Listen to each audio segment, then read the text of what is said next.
Fine. Those who are wondering, if you're watching the recording, my computer is far away from me, so it's hard to see what's on the screen. Yes. Whatever. I forgot to get rid of that. Anyway. Oh, let's make this bigger. How about that? What?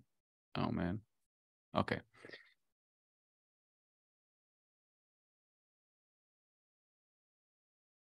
Thank you all for joining. Thank you all for joining after the fact. Today, we're studying tonight instead of tomorrow night, because tomorrow night we wouldn't study on. So technically, we have our weekly class on Wednesday nights, right? Wednesday at 7, 335 Met Street, Chabad Aviri. Please join in person. But being that tomorrow night starts Tisha B'Av, the 9th of the month of Av, which is one of the most severe and strict fast days and days of mourning on the Jewish calendar, there's actually restrictions on Torah learning. Restrictions doesn't mean we put a stop to Torah learning, God forbid, but rather there's restrictions of what we should and should not learn. So regular parts of Torah we don't learn. Parts that have to do with the temple, the construction of the temple in Jerusalem, and things of a mourning, mourning nature, not sunrise. Those are recommended to be learned on the fast of Tisha B'Av.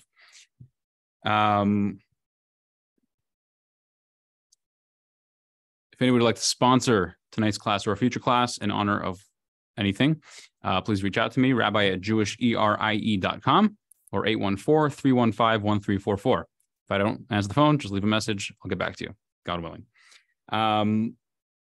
Just a quick few short notes about Tisha B'Av. Before Tisha B'Av, it is important to eat. It's a fast day. It's the technically second longest fast of the year after Yom Kippur.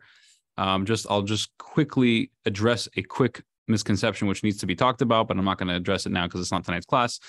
Yom Kippur is not a negative day. It's a very, very, very positive day. And people sometimes associate Yom Kippur with Tisha B'Av because they're both the only two fasts of the year that start at night. Most fasts start at sunrise or dawn, and Tisha B'Av and Yom Kippur both start the previous night, the longest fast, but they're worlds apart.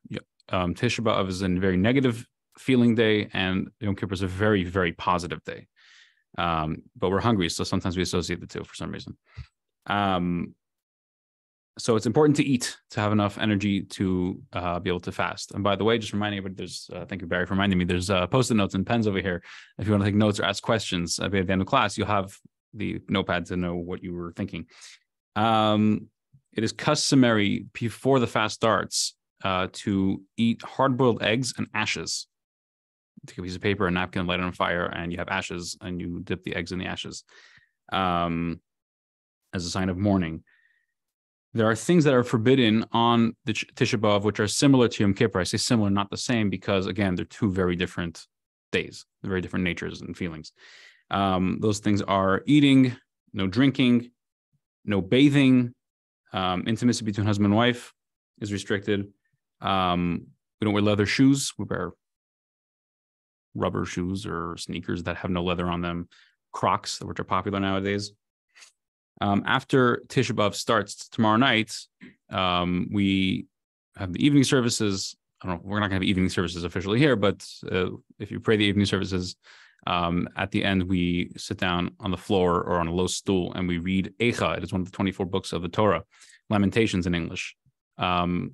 It's lamenting the Lamentations. It's lamenting the destruction of the temple by Jeremiah. And then we read the Kinnos, which is a similar subject, but it's not one of the books of the Torah. But an important point, another thing is to increase in charity. As the verse says, it's stuck that Zion will be redeemed with judgment, and judgment refers to Torah, Torah learning specifically. And Vishaveh and its captives will be redeemed b'tzedakah with charity. So it is definitely a day to increase our charity giving If you're accustomed to giving 10 cents, give $1 if you can. If you're used to giving $1,000, give $3,000. Go crazy. It's a very important day to stress charity. As the sages say, we'll get to the class in a second. Don't worry. Great is charity, for it hastens the redemption. Which brings me to my last point, which is that on such a day, the day of Tisha B'Av, where we commemorate the destruction of the temple, it's important to realize that and be sensitive to it, try to be sensitive to it, and to feel the pain of the day. But try to put less focus on the past and more on the future, to strive to bring redemption into our lives and into the world, and to make way for the building of the third holy temple. May it be speedily in our days. Okay. Tonight's a very, very interesting class. By the way, if anyone else, there's cookies over there, delicious cookies and some water. There's tea and coffee in the next room. I'll say a blessing. You can answer Amen.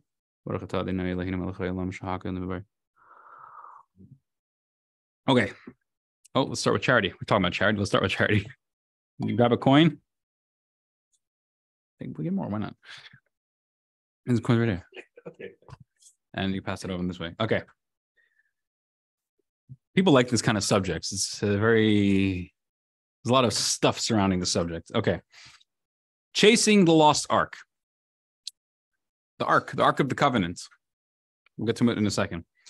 Was the ark taken into captivity or buried in a Temple Mount tunnel? What did the Rebbe say to someone searching for the ark under the mountain? A fascinating journey through history that sheds new light on the meaning of the temple in our time. Tonight's class is based on a talk from the Lubavitcher Rebbe from the summer of 1981, and that's an important detail. I want you to remember it for the end of class, the summer of 1981. So as we're currently in the 3 weeks mourning period, today we'll study something timely, one of the most intriguing topics regarding the Holy Temple. Identifying the location of the Ark of the Covenant, lost after the destruction of the temple, will give us insight into the construction of the Holy Temple itself. The Ark of the Covenant is a box. It was a box commanded by Hashem to Moses, to Bezalel, the guy who headed the construction of the Mishkan, which was the prototype of the temple in the desert.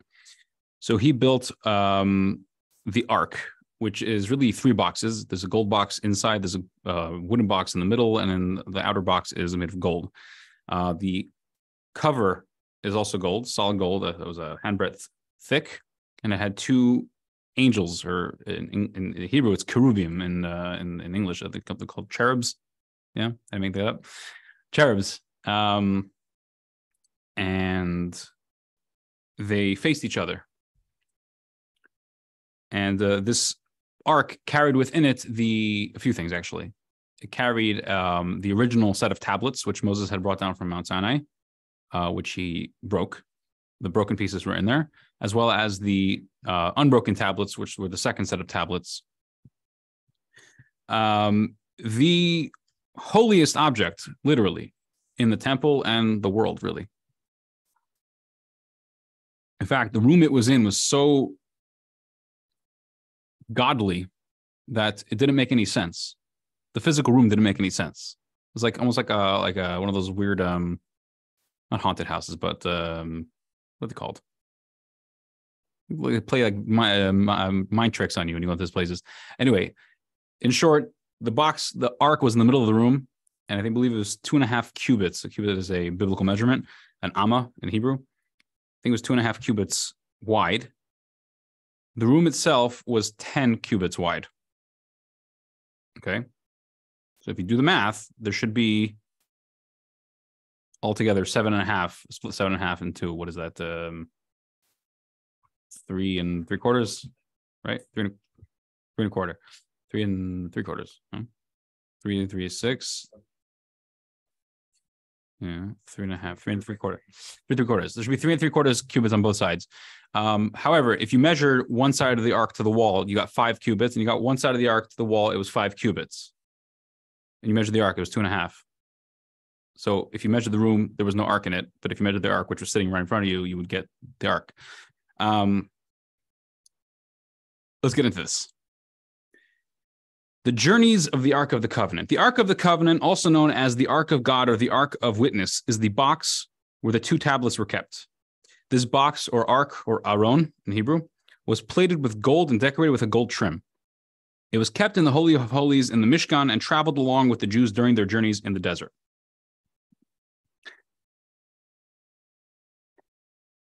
When Joshua brought the Jews to the land of Israel, they had an obstacle before them, namely the Jordan River.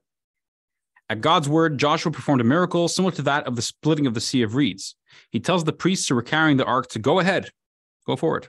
And after they stepped into the water split and rose like a wall on either side. Only once everyone was across did the water return to its normal flow. When the people settled in Israel, the ark stayed in the Mishkan in Shiloh. During one of the battles with the Philistines, many Jews were falling in combat, so they decided to bring the ark onto the battlefield in the hope that it would turn the tide of the war. When the ark arrived on the scene, the Philistines fought with all their might and were victorious. The ark was taken into captivity. When the high priest, Eli, heard the news, he dropped dead on the spot. We can only imagine the shock and grief of the Jewish people. The Philistines took the ark to Ashdod, where they placed it in the house of Dagon, a Philistine god, as a victory trophy. The next day, the priest of this idol arrived at the temple of idolatry and found their idol was on the floor, bowing down towards the ark.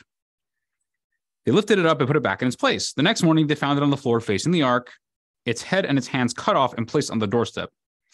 In addition, God punished the residents of Ashdod and inflicted them with painful hemorrhoids. They tried moving the ark to other Philistine cities, but the same afflictions kept on them wherever they moved the ark. Eventually, they got the point.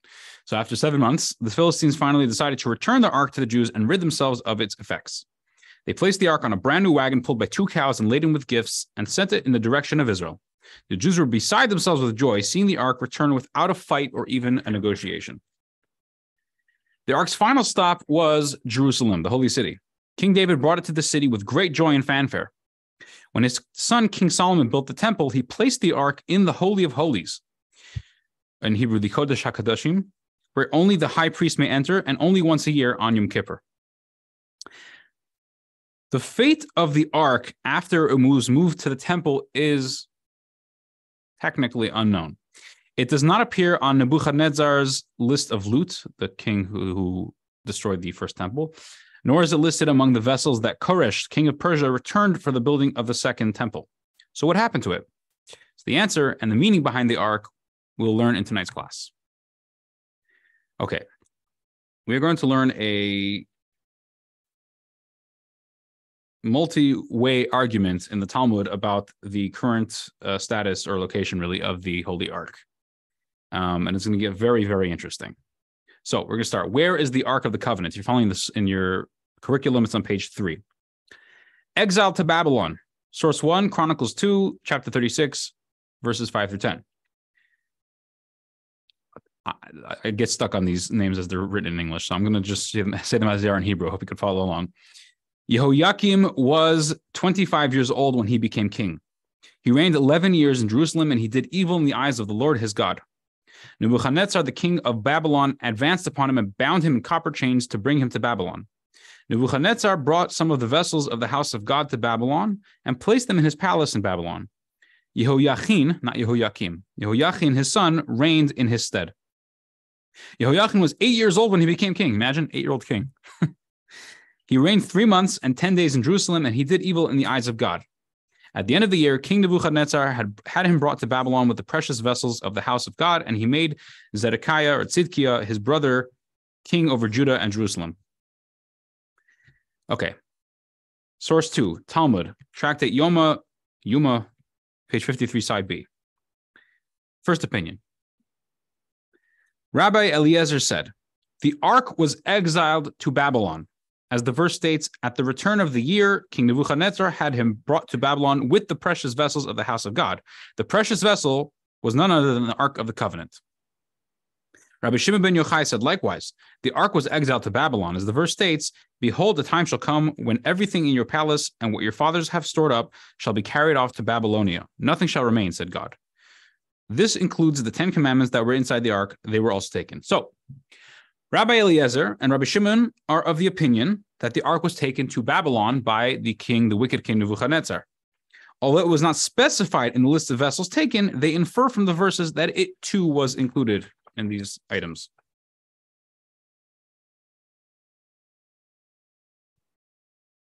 Buried under the Holy of Holies is opinion number 2, but first the verses.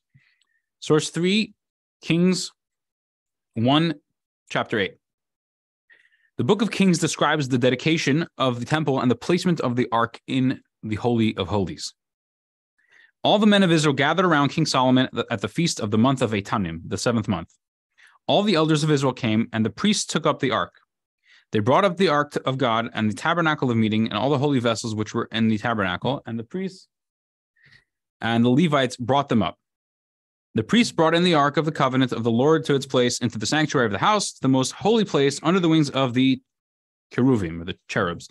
The cherubim spread forth their wings over the place of the ark, and the cherubim covered the ark and the staves thereof above. They extended the staves, so the ends of the staves were seen from the holy place before the sanctuary, but they weren't seen from the outside, and they are there until this day. Wow. Okay. That was the verses that the Talmud is going to bring in a second to support this opinion. So this is the same page in the Talmud. We're on page 4 in the curriculum. Rabbi Yehuda ben Lakish says, the ark was buried under the Holy of Holies. This is opinion number 2. Opinion number 1 was that the ark was dragged off to Babylon, and this is opinion number 2. Rabbi Yehuda ben Lakish says that the ark was buried underneath the Holy of Holies. As the verse states, the ends of the staves were seen from the holy place before the sanctuary, but they weren't seen from the outside, and they are there until this day. And he finishes off, whenever the verse says, until this day, it means that it remained that way forever, implying that it was buried there. Just an interesting point. Whenever the Torah tells us, until this very day, or until this day, what day is it referring to? It's not talking about the time that that verse was written. The Torah is God's eternal wisdom. It's an eternal document. It doesn't have a time frame. So whenever it says anything regarding anything, that it's until this day, it's referring to the day that you're reading that verse, which is 2023 in this case. So Rabbi Yehuda ben Lakish infers from the words until this day that the ark had not been moved and it was buried underneath the Holy of Holies. Source 5, Talmud. This is a previous page in the Talmud. Page 5 in your book. The Talmud adds details about who instructed that it be buried, who buried it, when, and where. This is all going to solidify into a very perplexing piece of Maimonides' Mishnah Torah, his book of Jewish law. We'll get there in a minute. Says the Talmud, a number of items were buried together with the ark: the jar of manna, the jar of anointing oil, Aaron's staff with its buds, and the box of gifts that the Philistines had sent back with the ark. The Philistines had sent these gifts after the ark inflicted suffering upon them, as the verse states, the golden objects which you have sent back to him as a guilt offering, you shall place in the box at its side, and you shall send it away, and it will go. Okay, so I actually looked up before the class how to pronounce this guy's name in English. Yoshiyahu is the guy, he was a king. His name in Hebrew, but Josiah, I believe that's how I think that was pronounced on Google at least. Josiah, the king of Judah, was the one who buried it. Talmud asked an interesting question. Why would he do this? He saw that the verse states, God will lead you and your king whom you will have established over you to a nation unknown to you or your fathers. As he knew that the Jews would soon be exiled, he reasoned that it would be better to bury the ark than to allow it to be desecrated. So he prepared to bury it. As the verse says, he said to the Levites who taught all Israel, who were holy to God, place the holy ark in the house that Solomon, the son of David, the king of Israel, built. You have no burden on the shoulders. Now serve God and his people Israel. Just want to remind you that there's cookies and cold water in the back. There's also tea and coffee in the next room for those who are interested. Okay. And finally, a third opinion, buried in the chamber of wood. This is source 6, next page in the Talmud. Page 6. Rabbi Nachman quotes one of the sages. The Ark of the Covenant was, by the way, this is not just a bunch of quoting sources. We're trying to get to a point here. Rabbi Nachman quotes one of the sages. The Ark of the Covenant was buried in the chamber of wood. There's the room in the temple called the chamber of wood. Rabbi Nachman bar Yitzchak said, we learned something similar in the Mishnah. There was once a priest who was occupied in the chamber of wood when he noticed a section of the floor that was different than the others. It was higher, which pointed or indicated to it being lifted out and replaced. He alerted his peers, but before he managed to tell them exactly where it was, his soul left him.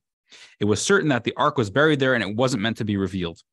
What was this priest involved in that caused him to notice this? Rabbi Chelbo said he was knocking an axe on the floor and observed that under one section it sounded hollow, right? Indicating that it was the entrance to a tunnel. One of the sages of Rabbi Yishmael's academy taught 2 disqualified priests were in charge of the wood, and any wood that had insects wasn't brought onto the altar. One of them lost control of his axe, and it fell onto that section of the floor. A fire descended and consumed him, and no one knew exactly where the spot was. So this third opinion says that the ark was buried underneath the chamber of wood. This was a storehouse for the wood used in the temple, and the priests examined every single piece of wood to make sure that it was suitable for use on the altar. Talmud describes the shocking stories that revealed where the ark, or didn't reveal, but they kind of concealed where the ark was buried. These 3 opinions are the only ones that appear in the Jewish tradition. So again, either it was taken by Nebuchadnezzar to Babylon, the ark, or the ark was buried underneath the Holy of Holies, or the ark was buried under somewhere in the chamber of wood. The ark has always fired up the imagination of researchers who wish to find it and explore where it might be. We won't address conjecture or fantasy. We'll focus on our tradition. Okay. Page 7. Question on the table is, are the sages historians? So, Maimonides. Here's a rule about Maimonides. Maimonides only includes things in his book of Mishneh Torah, his book of is really the original code of Jewish law, in a structured, clear manner. For example, if you wanted to know what to do, and before any of these books were written, all you have is the Talmud. If you wanted to know how to act as a Jew, what does God want from me? What am I supposed to do? What does Jewish law tell me to do? You have to look through the Talmud. You need to know how to find your way through the sea of Talmud. It's a very complicated sea. It's a very big ocean. And even if you find something written in one tractate of the Talmud, one book of the Talmud, that kind of indicates what you should be doing, that's one piece of information. There's a lot more connected to that than just what meets the eye. Rambam, Maimonides, he took all the information and he structured into a clear text that you could open up, and it's one book really made of 14 books, and it's clear where to find things, what to do, and how to do it. So this book of Jewish law is exactly as it sounds. It's a book of Jewish law. That's all it is. And the way the Rambam writes it, Maimonides writes it, halachos. It's laws. It's just a book of laws, nothing more. He doesn't include historical information. He doesn't include stories. Therefore, it's very surprising that he addresses where the ark is and even takes a side on this debate. So let's see. Maimonides' Mishneh Torah, Laws of the Temple, chapter 4, verse 1. Law 1, page 7 in your booklet. The ark was kept to the west of the cornerstone in the Holy of Holies. That's where it was kept before it was whatever happened to it. We'll see in a second. In front of it was the jar of manna and Aaron's staff. Okay. Listen to these words carefully. When Solomon built the temple, knowing that it would eventually be destroyed, he built a system of underground caverns and tunnels to hide it in. It's a good translation. It's not an exact translation. The original words are matmonius amukas vakalkales. It's deep and convoluted hidden tunnels. Josiah commanded that it be buried there, as the verse states. He said to the Levites who taught all Israel, who were holy to God, place the holy ark in the house that Solomon, the son of David, the king of Israel, built. You have no burden on the shoulders. Now serve God and his people Israel. It was buried together with the jar of manna and Aaron's staff, and these objects did not return when the second temple was built. The second temple did not have an ark. So Maimonides describes what had happened at length and clearly rules, right, like the opinion of Rabbi Yehuda ben Lakish in the Talmud, that the ark was buried underneath the Holy of Holies. Okay, page 8 in your book. The Rebbe asks 2 very big questions on this piece of Maimonides over here. Question 1. Of what practical halachic importance is this lengthy story about where, how, and by who the ark was hidden? Maimonides' Mishneh Torah is a work of law, and he doesn't include matters that aren't legally significant, moral guidance, or a vital piece of information in this work. No matter how important the piece of information is, if it's not relevant to Jewish law, he won't say it, because it's not relevant to what his purpose of the book is. Moreover, this issue of how and where the ark was hidden is subject to disputes, as we just learned. It's a 3-way argument. Why then does Maimonides decide the matter in favor of one view when there's no practical need to arrive at a conclusion?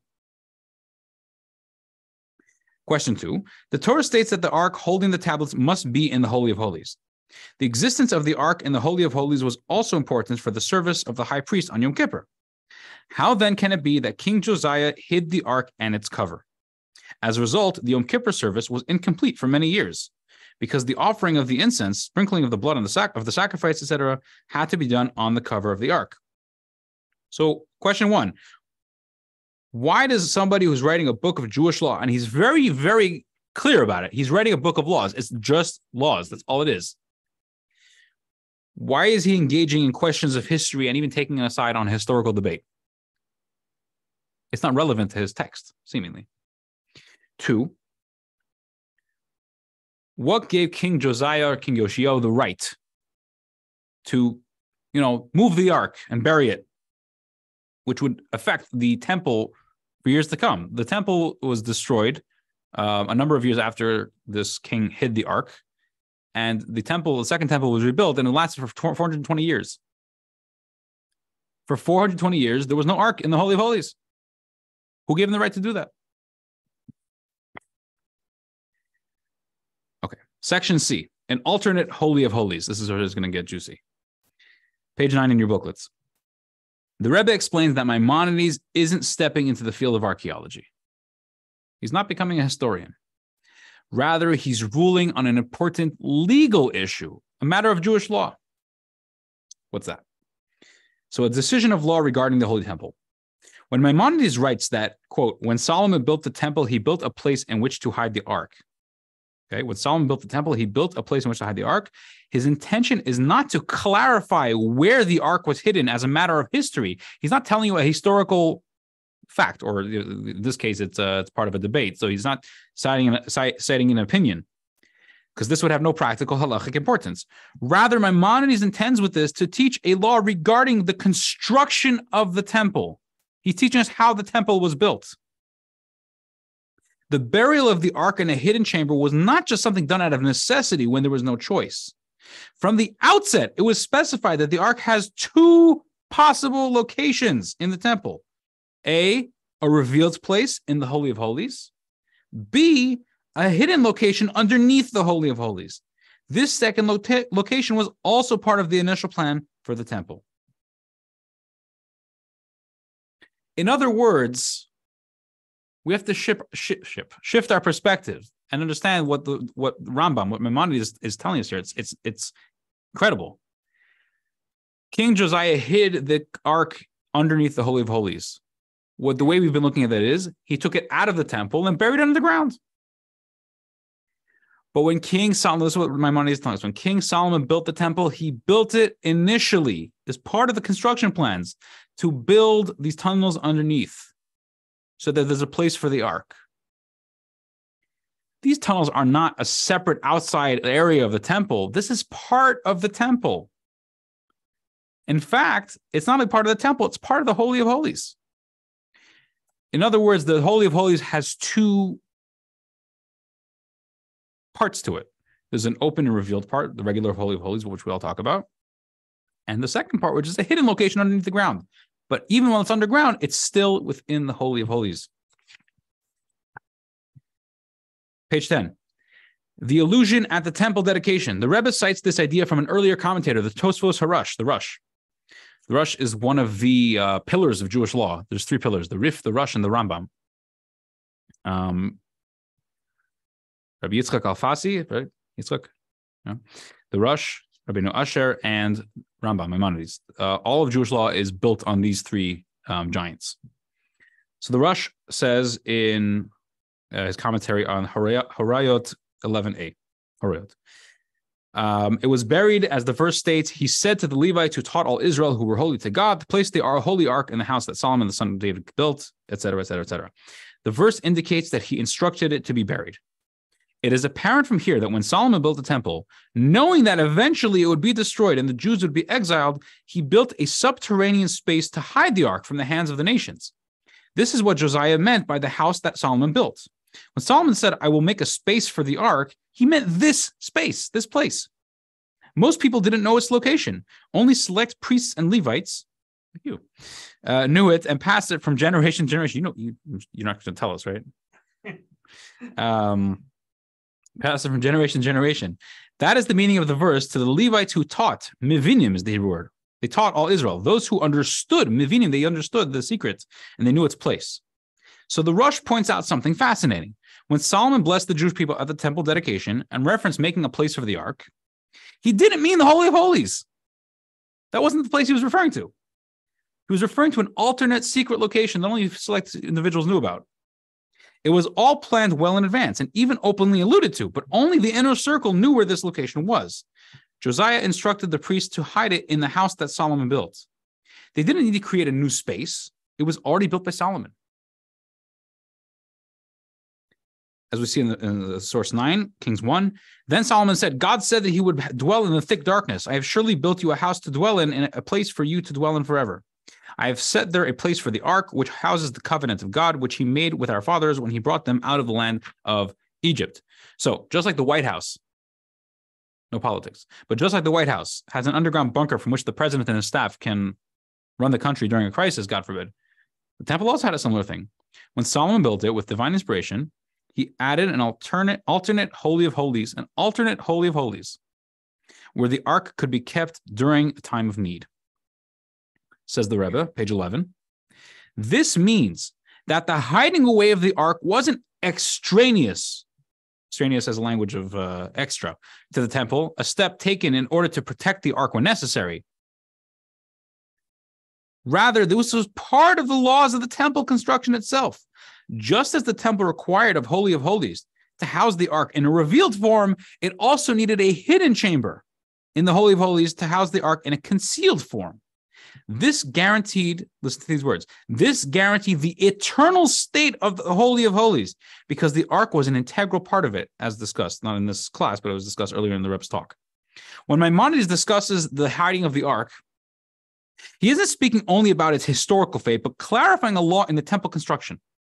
When the temple was built, they built another concealed place to hide the ark and sanctified it just like the Holy of Holies to ensure the eternal existence of the Holy of Holies. This is a little bit of a side point, the next point, but it's an interesting point in itself. A leader's thinking process. This, the Rebbe continues, this is an incredible point. When King Solomon completed the construction of the temple, he rejoiced exuberantly. As the sages explain, the day his heart rejoiced, it's a verse. The day his heart rejoiced refers to the day of the completion of the temple. In honor of the occasion, he held an exquisite 14-day dedication ceremony. The celebration was so great that it continued through Yom Kippur. They continued through Yom Kippur, and they ate on that day. They ate on Yom Kippur. Not only was there nothing wrong with their doing so, we are even told that as a result, the Jewish people were granted a place in the world to come for eating on Yom Kippur, for celebrating this celebration. That's not a license to eat on Yom Kippur. It was a special situation. Yet at the same exact time, Solomon knew that the temple would eventually be destroyed, and he therefore built a well-hidden place deep underground in which to hide the ark. This is a leader. Something is a reality. The temple was going to be destroyed, and he knew it prophetically. But that doesn't change the joy right now, the joy of the temple being built. This is similar, I guess, to what it says in the Holy Zohar, the original works of Kabbalah, which says,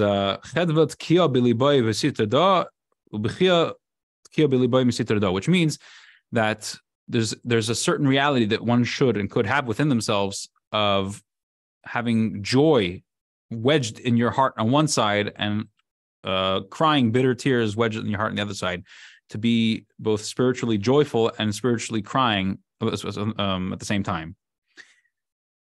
We're not going to get to that right now. Okay.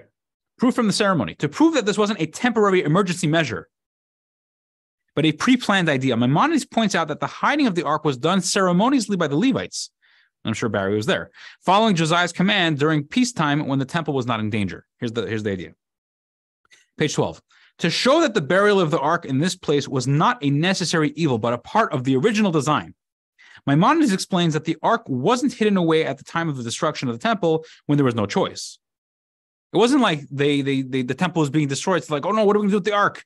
Let's dig a tunnel and we'll hide it underneath the ground so nobody could find it. That's not what happened. It was hidden during the time of King Josiah, King Yoshiyahu, when the temple wasn't in any danger and the kingdom was still very strong. It was peaceful. Everybody was doing great. It was dandy. It was wonderful. Maimonides also draws a parallel between the way the ark was put into hiding and the way Solomon brought it into the Holy of Holies for the first time. Maimonides writes that King Josiah was the one who instructed that it be buried, similar to the way it was brought into the Holy of Holies by King Solomon. B, it was put into hiding by, quote, the Levites who taught all Israel who were holy to God, just like the original ceremony during the time of King Solomon, when the priests brought the Ark of the Covenant to its place. So we see clearly that it wasn't just an escape measure. How are we going to deal with the Ark? We're going to put it. We got to hide it somewhere before the temple gets destroyed. The temple's not being destroyed. Everybody's fine. Everything's totally, perfectly peachy. Peachy. If everything's peachy, why do you need to hide the Ark? And well, they knew that the temple was going to be destroyed. That's why he did it. But it wasn't out of danger. There was no immediate danger. But how do you have the right to put it away? Take it out of the temple. This is the idea. He didn't take it out of the temple. He didn't even take it out of the Holy of Holies. We'll see it in section D, page 13. The eternal Holy of Holies. Based on the above, we arrive at a new appreciation of the completeness of the holiness of the second temple. That we said it didn't have an ark. That it too had a proper Holy of Holies with the ark inside it. Moreover, we also reach a new appreciation of the holiness of the first temple. Superficially, the first temple wasn't eternal, and it was destroyed. However, beneath the surface, it had an eternal element. It contained a secret chamber that was not touched by the destruction, and the ark remains there until this day, till today. In other words, King Josiah moved the ark out of the Holy of Holies and put it into the tunnels. But what happened, really? What happened was one word. Nothing. He moved the ark from the Holy of Holies into the Holy of Holies. It's a different aspect of the Holy of Holies, the hidden aspect. The ark is concealed now, but it's still there till today. 2023, the ark is in the Holy of Holies till today.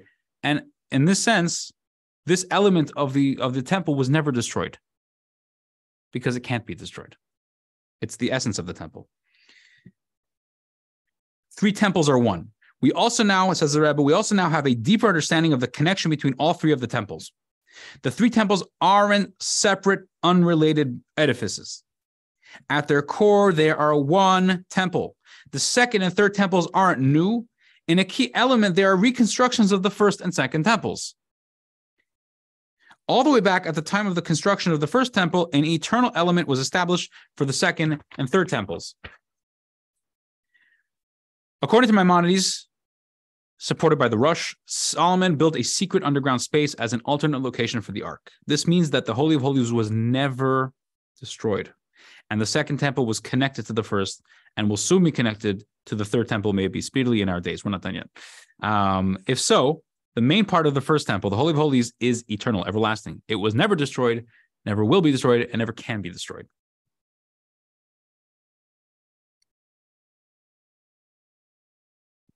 Get there in a second.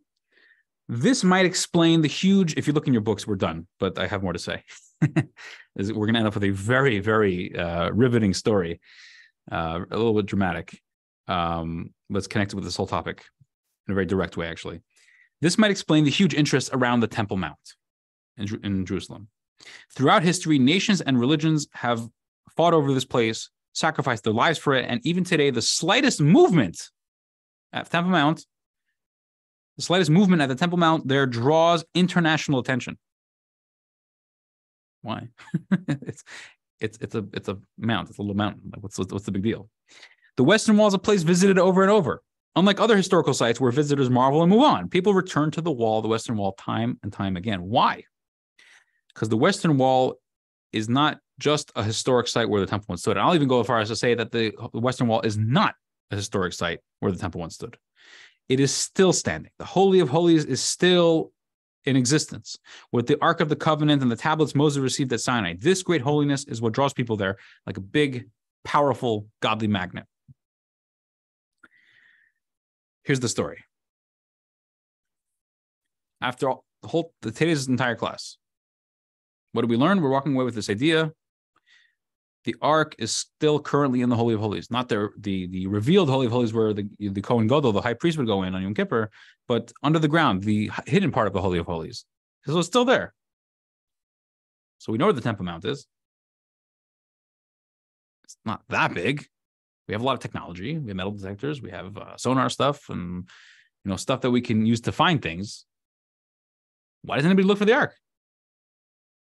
Wouldn't it be like the most important discovery in history? What's the answer?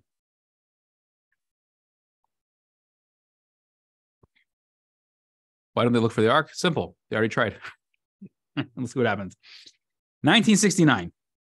2 years after the Six-Day War, which liberated Jerusalem and returned it to Jewish hands, archaeological digs began around the Western Wall, exposing what is known today as the Kotel tunnels.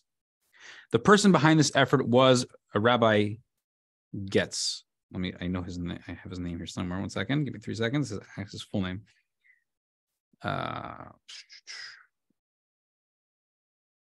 Here.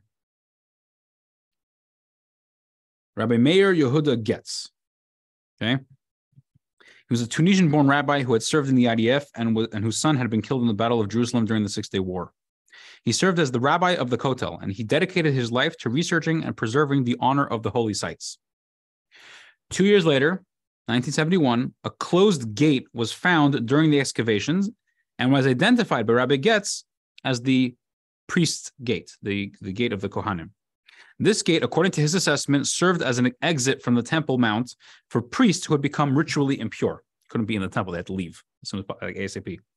But that's not all. According to Rabbi Getz, there is a huge likelihood that this gate leads to the cavern where the Ark is hidden. This is a discovery they made in 1971. His excitement knew no bounds. Was he about to discover the Ark of the Covenant, the long-lost Ark?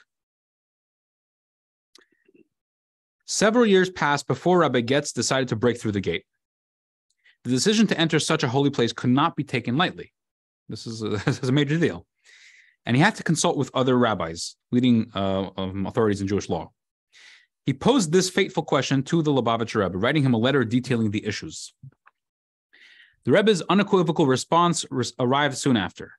The Rebbe wrote that he would pray at his father-in-law's resting place for all Rabbi Getz's desires to be fulfilled, and that he may bear good news in all regards, quote, hear this, particularly regarding canceling the plans to dig under the temple.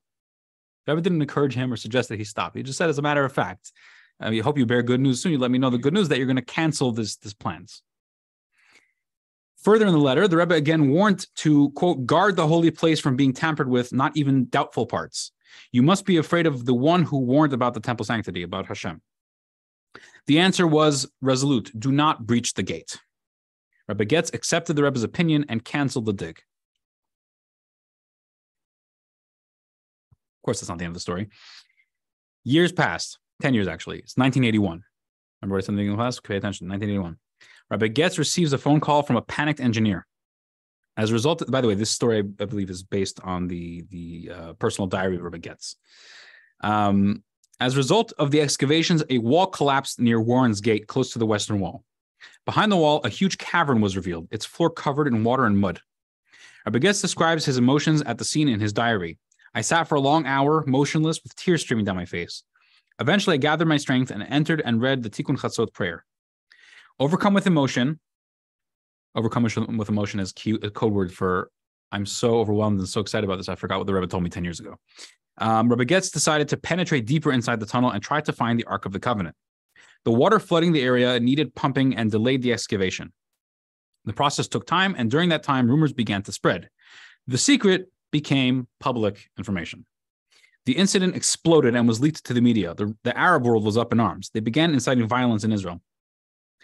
It was in the afternoon when Rabbi Getz was called from his home to the Kotel tunnels. There was a dramatic twist. Arabs were breaking into the tunnel through another entrance from the Temple Mount. He found a growing mob armed with makeshift weapons. He faced a raging mob alone. Fortunately, he was armed with a gun. Drawing his gun, he warned them, stop, do not come any closer. The minutes until backup arrived felt endless, and a group of yeshiva students arrived and surrounded the rabbi facing off an Arab mob. But he couldn't stop them from accomplishing their goal. Right in front of his eyes, they brought in large concrete blocks and significant amounts of cement, pouring it into the tunnel and closing it up. The Israeli government, also concerned about potential riots, decided to seal off the tunnel from the side of the western wall. Rabbi Getz's dream was buried before his eyes, literally. This is how the search for the ark came to its end. I will add the important detail, which doesn't say here. But before this was even really public information, the Rebbe taught this, what we learned tonight at length. We just learned the basic idea of it. Did somebody tell the Rebbe about this? The Rebbe knew prophetically? I have no idea. But the Rebbe spoke about this and made it very clear that the temple should not be tampered with, the temple location, and God forbid to go into to where the ark is located, because that would mean entering into the Holy of Holies. If you're around, last time we had the monthly minyan, we learned, we spoke about that the high priest at a certain point in history, instead of being, a proper fit for the position, at a certain point they started paying to be in the position because they weren't fitting to be high priest. And the result of that is that they would die every single Yom Kippur. They would go into the Holy of Holies Yom Kippur as part of the Yom Kippur service, and he wasn't a fitting person to be in there. He wasn't spiritually the right level of holiness, and he literally died. And they put a rope or chain, I don't remember exactly at this point, around his foot. In case the guy died, it would drag him out. You don't go in there unless you were supposed to go in there. So the Rebbe presented this idea, and this whole thing stopped. We pray that very soon our eyes will behold the return to Zion, and we will once again see the Holy Temple and rejoice in it. Amen. I think an important lesson we could try to learn from this. It's always good to not just learn Torah, but also to learn lessons from what we're learning. But even without the lesson, it's still important. It says in Kabbalah and in Chassidus that we have to build a temple within ourselves, in our own lives. We have a command to build a physical temple, a physical structure as a home for God in this world, but also we have to make our personal lives a home for God. I'm not sure which one's harder. I think the second one's harder.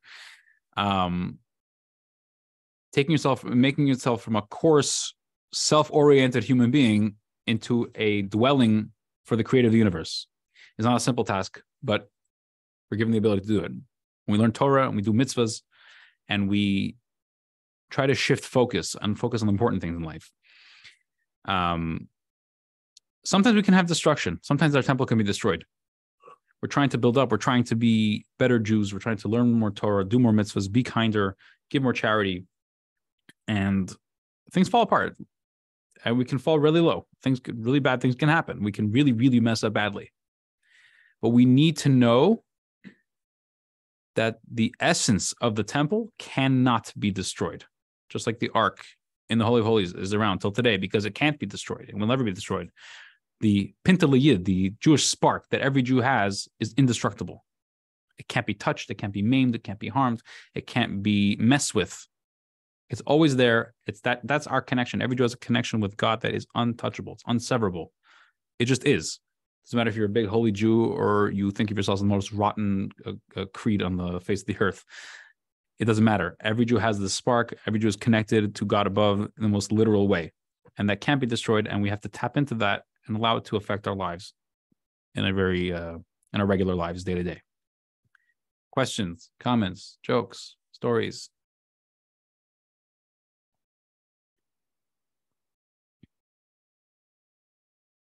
Question? I was thinking at first when we talked about how Isaiah had said it would be carried to Babylonia, that's not necessarily inconsistent, because it could have easily been speaking metaphorically, that the cause of the movement to subterranean home would have been because of Babylonia, and it was only moved in terms of its physical observation. Meaning? From the rabbi could see it once a year when he entered the Holy of Holies. And when it was moved subterranean, it hadn't moved, it was still in the same Correct. place, but the movement would have been only it being non-observable. I think I get what you're saying. So physically the ark was moved underground. But I think in a certain sense, what you're saying is that maybe the spirit of the temple was kind of cast off to Babylon, in a sense. Or the reason for it, the movement was because of Babylon. Mm-hmm. Whereas, so its movement to subterranean didn't change, like you said, changed nothing. It's Mm. still in the same place. Right. It just merely changed in terms of Observation. Right. Got it. Good point. Sounds good to me. Okay. Let's stop the recording over here. Okay, everybody, thanks for joining. Have a great night. And this isn't working. I'll just do it like this.